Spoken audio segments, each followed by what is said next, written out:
Question 1. Complete the table. You are given a table with one missing value. Use the pattern to determine the number that fits. The table shows x values of 1, 2, 3, and 4, with corresponding y values of 4, 7, and 13.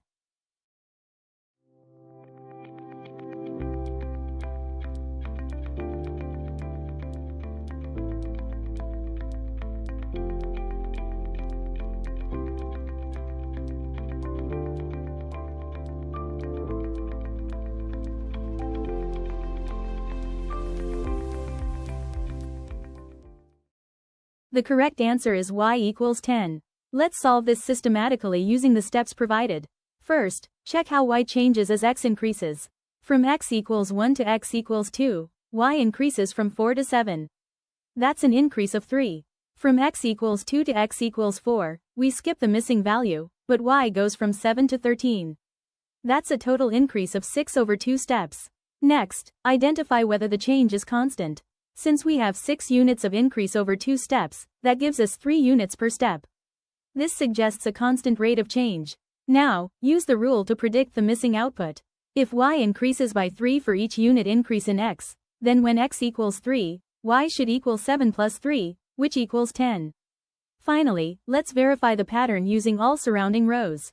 When x equals 1, y equals 4. When x equals 2, y equals 7. When x equals 3, y equals 10. When x equals 4, y equals 13. Checking the differences. 4 to 7 is plus 3, 7 to 10 is plus 3, 10 to 13 is plus 3. All values follow the same rule, confirming the pattern is linear. Here's the mini tip. If the difference between outputs is constant, you can always fill missing values using the same step size. This makes table completion straightforward once you identify the pattern. Question 2. SAT-style equation selection. Which equation fits this table? The options are A, y equals 2x plus 5, B, y equals 3x plus 4, C, y equals 4x plus 2, and D, y equals x squared plus 6.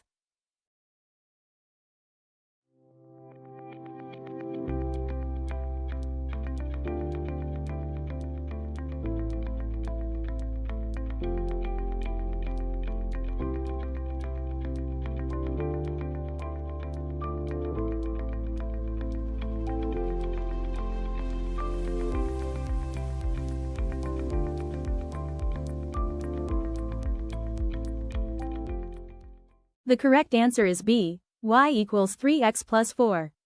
Here's why this works. First, examine the change in y values. From 7 to 10 is plus 3. From 10 to 13 is plus 3. From 13 to 16 is plus 3. The change in y is plus 3 each time, which means the slope is 3. Next, substitute x equals 1 into choice B. 3 times 1 plus 4 equals 7. This matches the first row perfectly. Let's verify that all rows satisfy this rule. When x equals 2, 3 times 2 plus 4 equals 10. When x equals 3, 3 times 3 plus 4 equals 13. When x equals 4, 3 times 4 plus 4 equals 16. All values match exactly. Now let's see why the other choices fail. Choice A, y equals 2x plus 5, gives us 7, 9, 11 when we substitute. These don't match our table values. Choice C, y equals 4x plus 2, gives us 6, 10, 14. Again, these don't match. Choice D, y equals x squared plus 6, gives us 7, 10, 15. This breaks at x equals 3, where we need 13, not 15. Only choice B matches all values in the table. The correct equation is y equals 3x plus 4.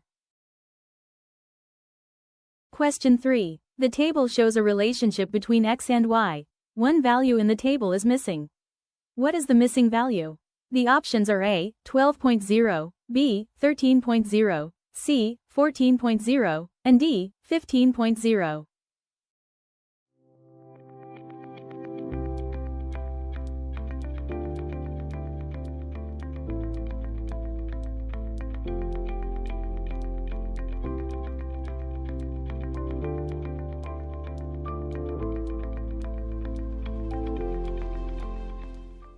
The correct answer is B, 13.0.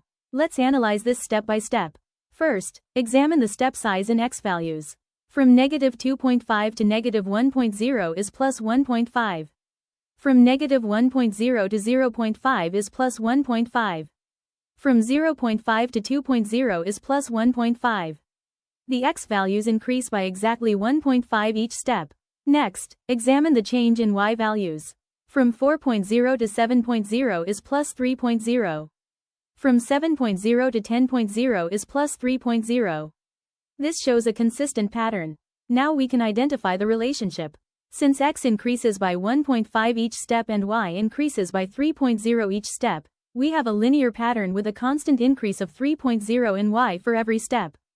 To find the missing value, we continue this pattern. When x equals 2.0, y should equal 10.0 plus 3.0, which equals 13.0. Let's verify this makes sense. The complete sequence is 4.0, 7.0, 10.0, 13.0. Each value increases by exactly 3, confirming our linear pattern with a constant rate of change. The missing value is 13.0. Question 4. The table shows a nonlinear relationship between x and y. Determine which equation best represents the pattern. The options are A, y equals x squared minus 1, B, y equals 2x squared minus 3, C, y equals x squared plus 1, and D, y equals 3x minus 1.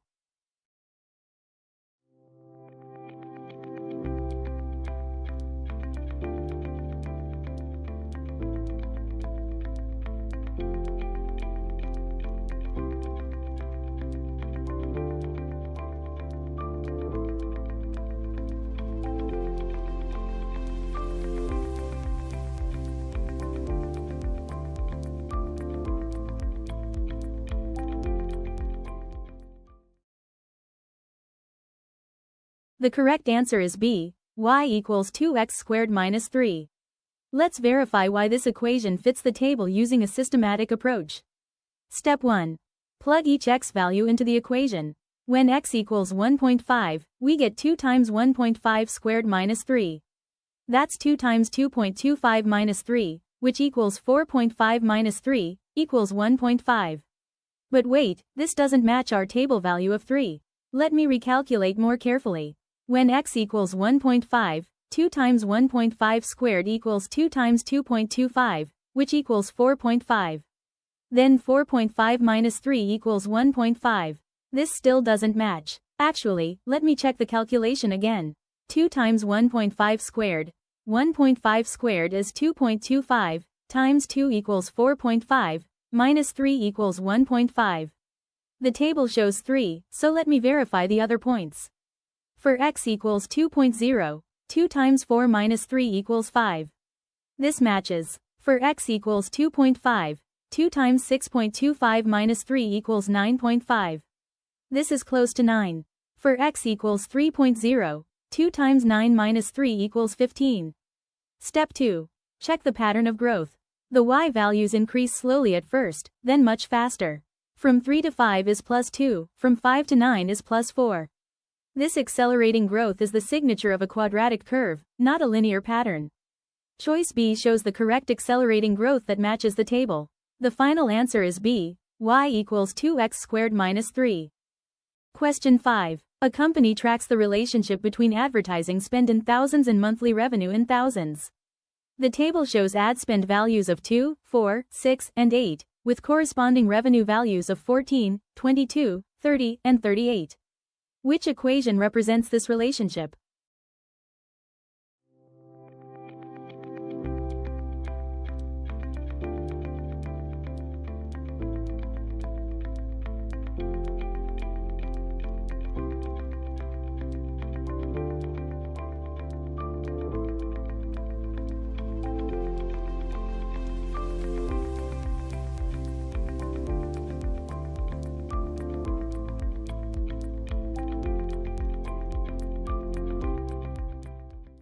The correct answer is A, y equals 4x plus 6. Let's solve this systematically. First, calculate the slope by examining how revenue changes with advertising spend. From 2 to 4,000 in ad spend, revenue increases from 14 to 22,000. That's an increase of 8,000 revenue for a 2,000 increase in ad spend. The slope is 8 divided by 2, which equals 4. This tells us revenue increases by $4,000 for every $1,000 in advertising.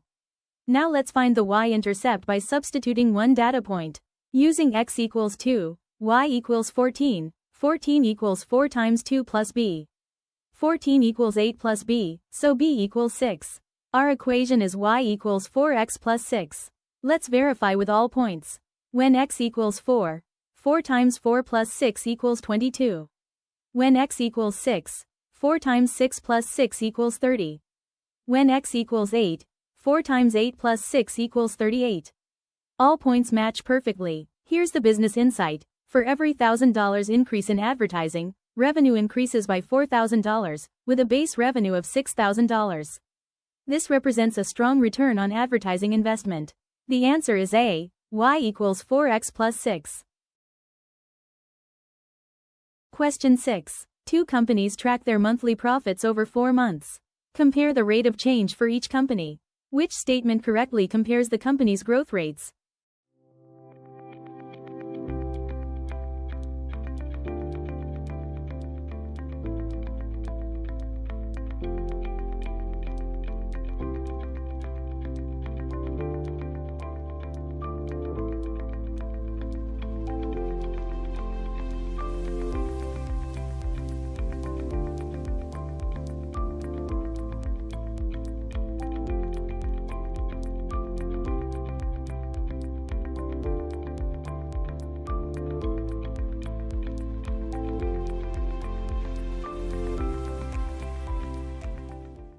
The correct answer is A. Company A grows faster by $2,000 per month. Let's calculate each company's rate of change systematically. For Company A, examine the monthly differences. From month 1 to month 2, profit increases from $15,000 to $21,000. That's a $6,000 increase.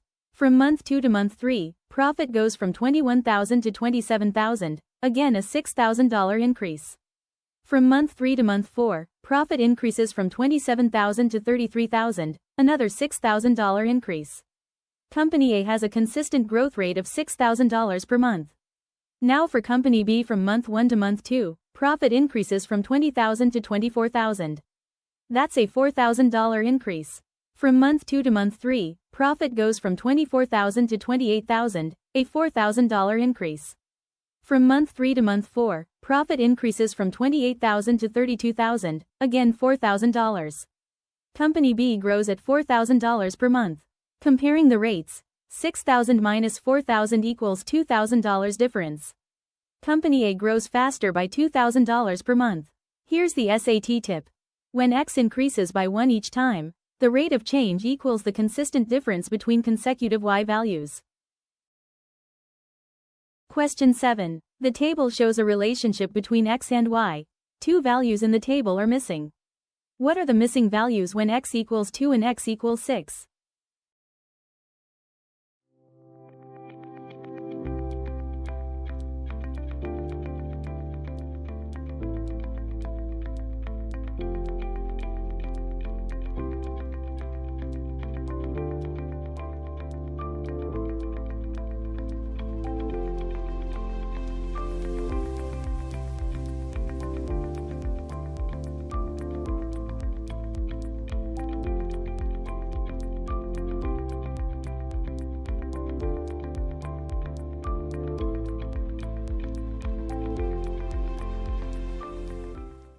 The correct answer is B, y equals 11 and y equals 29.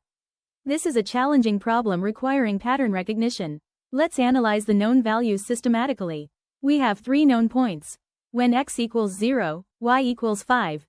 When x equals 4, y equals 17. When x equals 8, y equals 41. First, check if this is a linear relationship.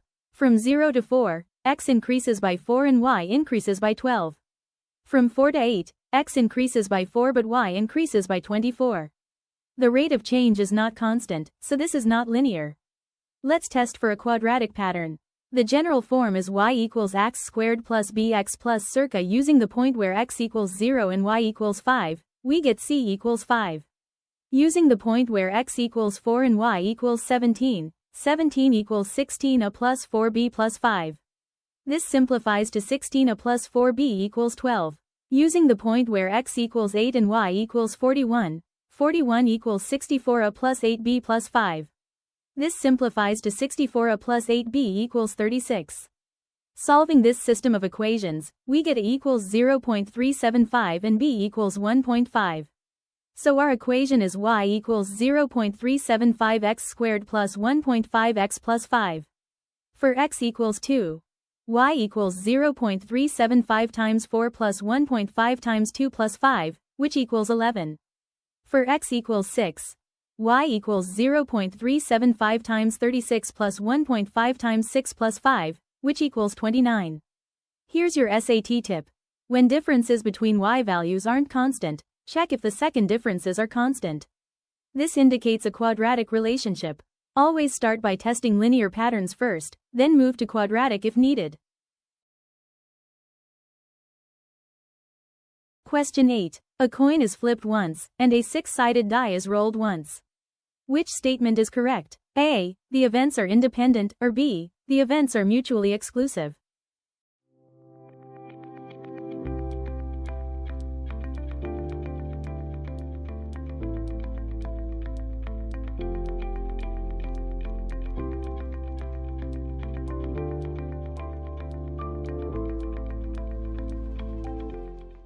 The correct answer is A. The events are independent. Let's understand why this is correct. Both events can happen simultaneously. You can flip a coin and roll a die at the same time. The result of the coin flip does not affect the die roll, and the die roll does not affect the coin flip. This is the definition of independent events, when both events can occur and one does not change the probability of the other. Whether the coin shows heads or tails has absolutely no impact on whether the die shows 1, 2, 3, 4, 5, or 6. Now let's see why choice B is incorrect. Mutually exclusive events are events that cannot happen at the same time. For example, getting heads and tails on the same coin flip would be mutually exclusive. But flipping a coin and rolling a die are completely separate actions that can occur simultaneously. Here's the key idea. Events are independent if both can happen and one does not change the probability of the other. This is different from mutually exclusive events, which cannot occur at the same time. This concept appears frequently on the SAT, so remember, independent means they don't affect each other, mutually exclusive means they cannot both happen. Question 9. A coin is flipped and a six-sided die is rolled. What is the probability of getting heads in A3?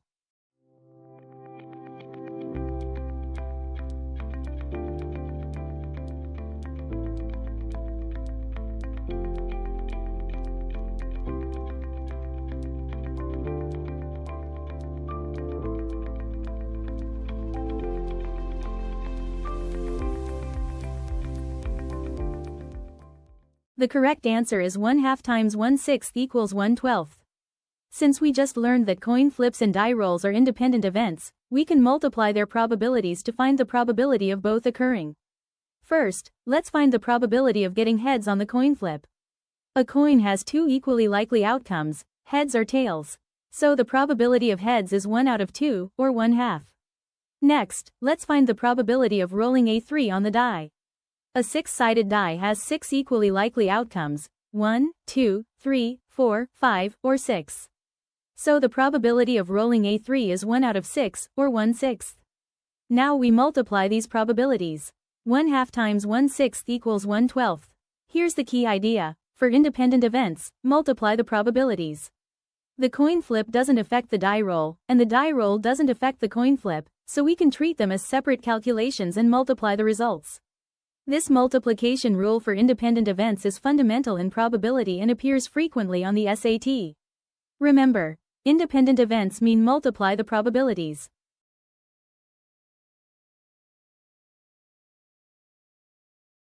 Question 10. Two schools report their sports participation. School A has 30 out of 100 students playing sports. School B has 25 out of 50 students playing sports. Which statement is most important for comparing these probabilities? A. School A has more students playing sports. B. School B has a higher percentage of students playing sports. C. Both schools should have the same total number of students. D. The raw numbers matter more than percentages.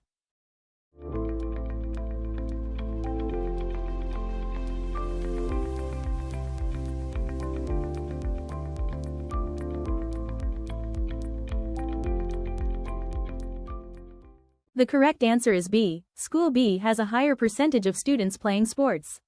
This question tests your understanding of what probabilities really represent. Let's calculate the percentages for each school. School A has 30 out of 100 students playing sports. That's 30 divided by 100, which equals 30%. School B has 25 out of 50 students playing sports. That's 25 divided by 50, which equals 50%. Now we can see that School B has a higher sports participation rate at 50%, compared to School A's 30%. Here's why choice B is correct. Probabilities are about proportions, not raw numbers. While School A has more students playing sports in total, School B has a higher likelihood that any randomly selected student plays sports. Choice A is wrong because raw numbers don't tell the complete story. Choice C is incorrect because equal totals aren't necessary for probability comparisons. Choice D is wrong because percentages reveal the true likelihood. Remember this SAT tip. Always convert to percentages or decimals when comparing probabilities from different sized groups. Question 11. Two spinners are shown. Spinner A has a probability of red equal to 1/5. Spinner B has a probability of red equal to 1/4. Which spinner gives you a better chance of landing on red? A. Spinner A, because 5 is greater than 4. B. Spinner B, because 1/4 is greater than 1/5. C. Both spinners have the same probability. D. Cannot be determined without more information.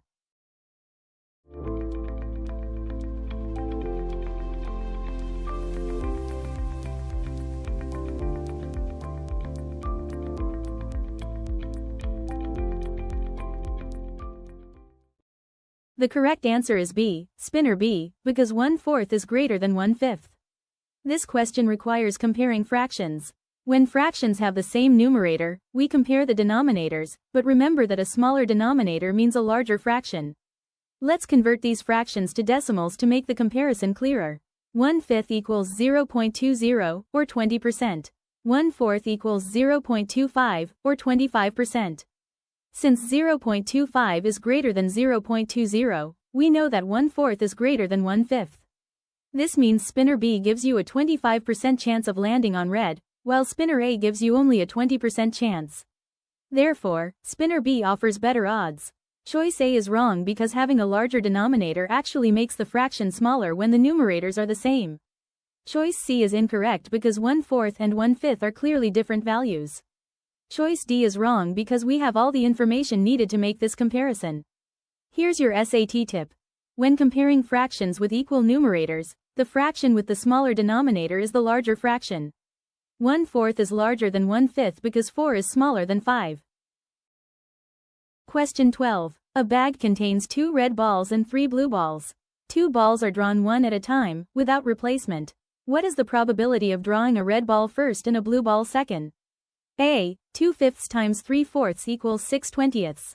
B. 2/5 times 3/5 equals 6/25. C. 3/5 times 2/4 equals 6/20. D. 3/5 times 2/5 equals 6/25.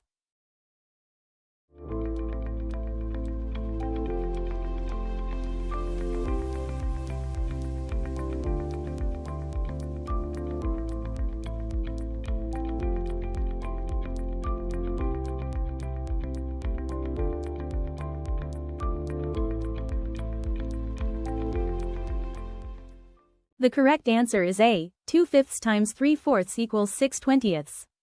This problem involves dependent events because drawing without replacement means the first draw affects the second draw. Let's work through this step by step. Initially, the bag contains 2 red balls and 3 blue balls, for a total of 5 balls. Step 1. Find the probability of drawing a red ball first. There are 2 red balls out of 5 total balls, so the probability is 2/5. Step 2. Find the probability of drawing a blue ball second. Here's the key point. After removing 1 red ball, we now have 1 red ball and 3 blue balls remaining, for a total of 4 balls. So the probability of drawing blue is 3 out of 4, or 3/4. Step 3. Multiply the probabilities. 2/5 times 3/4 equals 6/20, which simplifies to 3/10. The phrase, without replacement, is crucial. It tells us that the first draw changes what's available for the second draw. This makes the events dependent. Choice B is wrong because it uses 3/5 for the second draw, ignoring that we removed a ball. Choices C and D represent the wrong order or combine multiple errors. Remember, for dependent events, always update the sample space after each draw. Question 13. A weather forecast shows a 70% chance of rain tomorrow. What does this probability tell us? A. It will definitely rain for 70% of the day. B. Rain is more likely than no rain. C. It will rain in exactly 70% of the city. D. The temperature will be 70% of normal.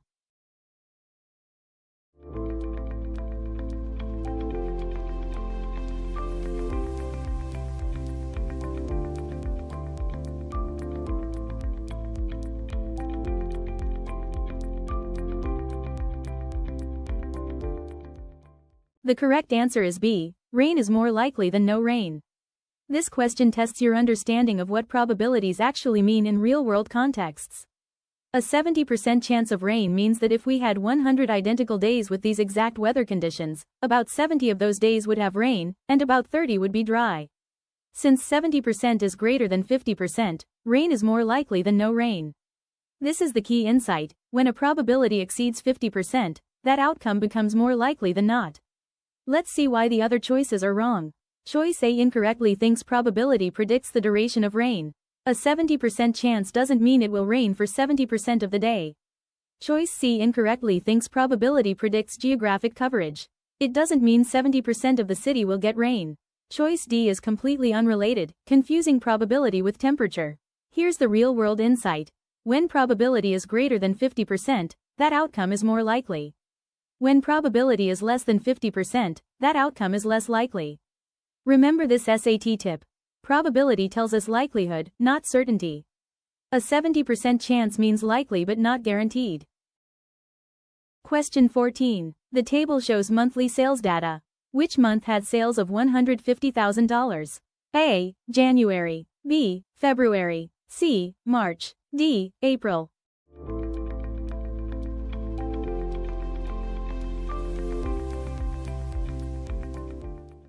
The correct answer is C. March. This is a straightforward table reading exercise. Let's scan through the data quickly. January shows sales of $120,000. February shows $135,000. March shows $150,000. That matches our target. April shows $165,000. March had sales of exactly $150,000. This type of direct table lookup is fundamental for more complex data analysis problems. Question 15. Which group has a higher yes rate? Hint: compare rates, not counts.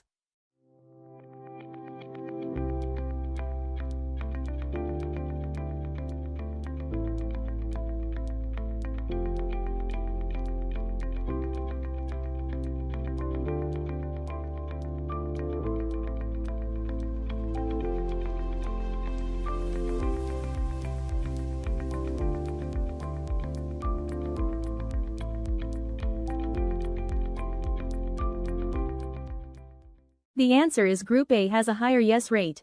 The key to this problem is understanding that we need to compare rates, not raw counts. Let's calculate the yes rate for each group. For Group A, we have 48 yes responses out of 60 total. 48 divided by 60 equals 0.8, or 80%. For Group B, we have 70 yes responses out of 100 total. 70 divided by 100 equals 0.7, or 70%. Since 80% is greater than 70%, Group A has the higher yes rate. Here's the key insight: don't be misled by raw counts. Group B actually has more yes responses in total, 70 compared to 48. But Group A has a higher percentage because it's a smaller group. This is a fundamental concept in two-way tables. When comparing groups of different sizes, always convert to percentages or rates. The larger raw number doesn't always mean the higher rate. Remember this SAT tip. Rates reveal the true comparison, not raw counts. Question 16. Given a yes, which group is it more likely to come from?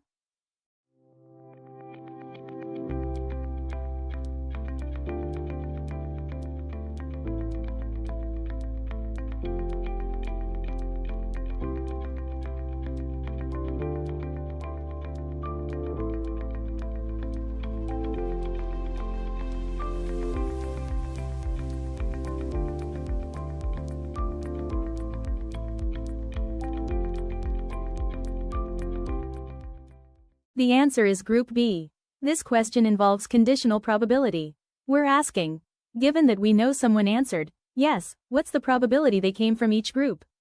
The key phrase is, given a yes. This means we only consider the people who answered yes, that's our restricted sample space. Let's find the total number of yes responses. Group A has 48 yes responses, and Group B has 70 yes responses. So the total is 48 plus 70, which equals 118. Now we can calculate the conditional probabilities. The probability that a yes came from Group A is 48 out of 118, which is approximately 41%. The probability that a yes came from Group B is 70 out of 118, which is approximately 59%. Since 59% is greater than 41%, a yes response is more likely to come from Group B. The key concept here is that conditional probability uses a restricted sample space. When we see, given a yes, we only look at the yes column and ignore everything else. This is a fundamental SAT concept. Conditional probability changes your denominator to only the relevant cases. Question 17. Are the two variables independent? Hint. Compare the yes rates by group.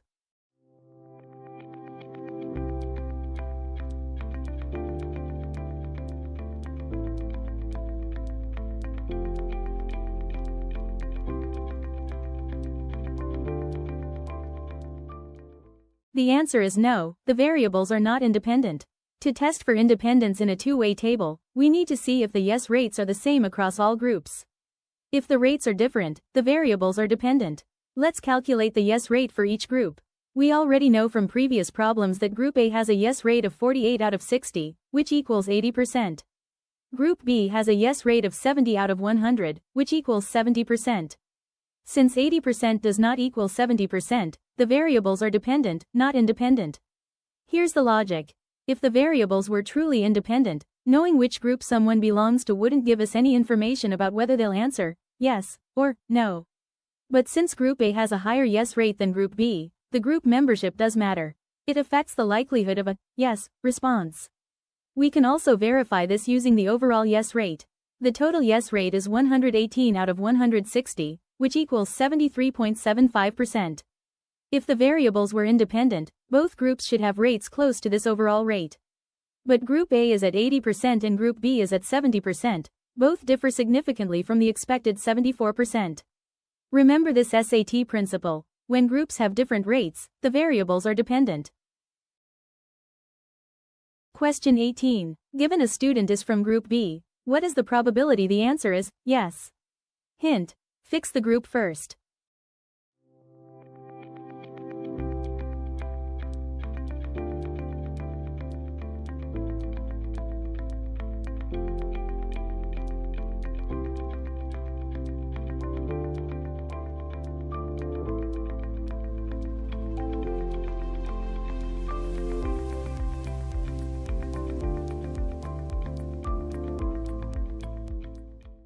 The answer is 70 out of 100, which equals 0.7 or 70%. This is another conditional probability problem, but notice how it's different from question 16.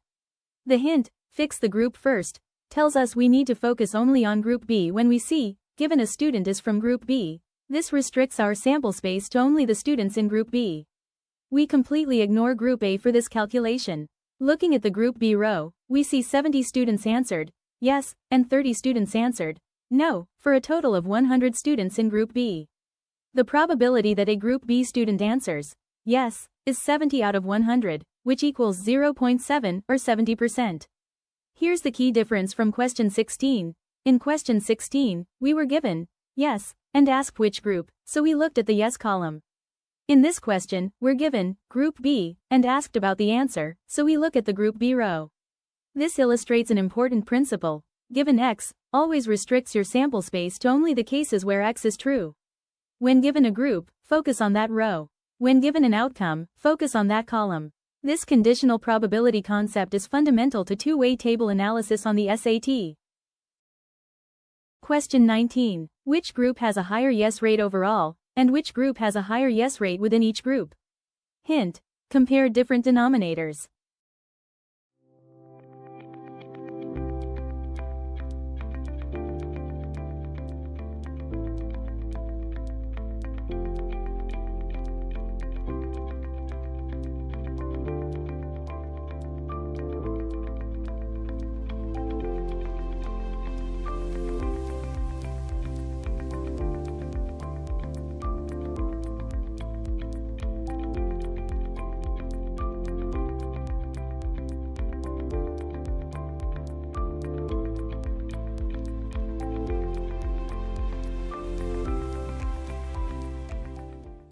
The answer is Group A has a higher yes rate both overall and within each group. This question might seem confusing at first, but let's break it down into two parts. First part. Which group has a higher yes rate overall?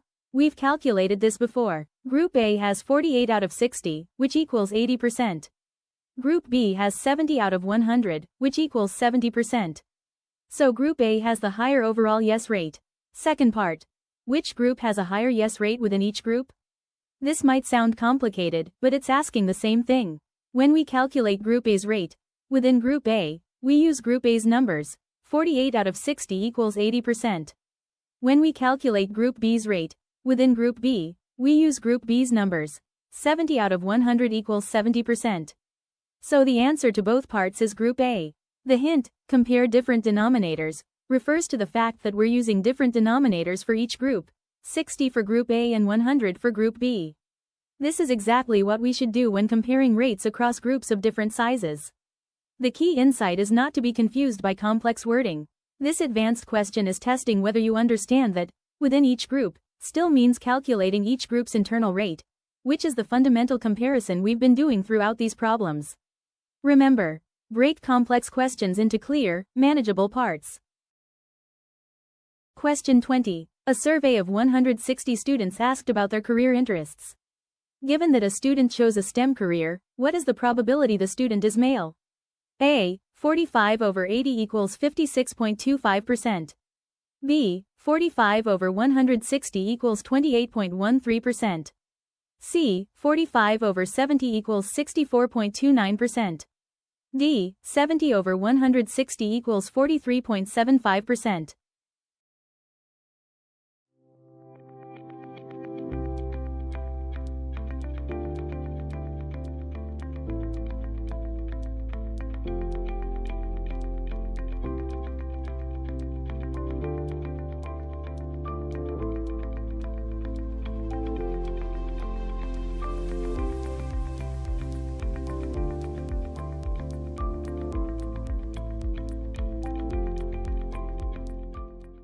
The correct answer is C. 45 over 70 equals 64.29%. This is a conditional probability problem asking for the probability that a student is male, given that they chose STEM. The phrase, given that a student chose STEM, is crucial. It restricts our sample space to only students who chose STEM careers. Let's find the total number of STEM students. From the table, 45 males chose STEM and 25 females chose STEM. So the total is 45 plus 25, which equals 70 STEM students. Now we calculate the probability. Of the 70 STEM students, 45 are male. So the probability is 45 over 70, which equals approximately 64.29%. Let's see why the other answers are wrong. Choice A uses 80 as the denominator, which is the total number of males, but we need to focus on STEM students, not all males. Choice B uses 160, the overall total, which ignores the given STEM condition. Choice D calculates the probability of choosing STEM, not the probability of being male given STEM. The key insight is that, given STEM, changes our sample space from all 160 students to just the 70 STEM students. This conditional probability concept frequently appears on the SAT. Always use the restricted group as your denominator. Question 21. A medical test was given to 300 people to detect a disease. What does this table tell us about the test's accuracy? A. The test is 85% accurate overall. B. The test correctly identifies 85% of people with the disease. C. 85% of positive tests indicate the disease is actually present. D. The test has an 85% success rate for healthy people.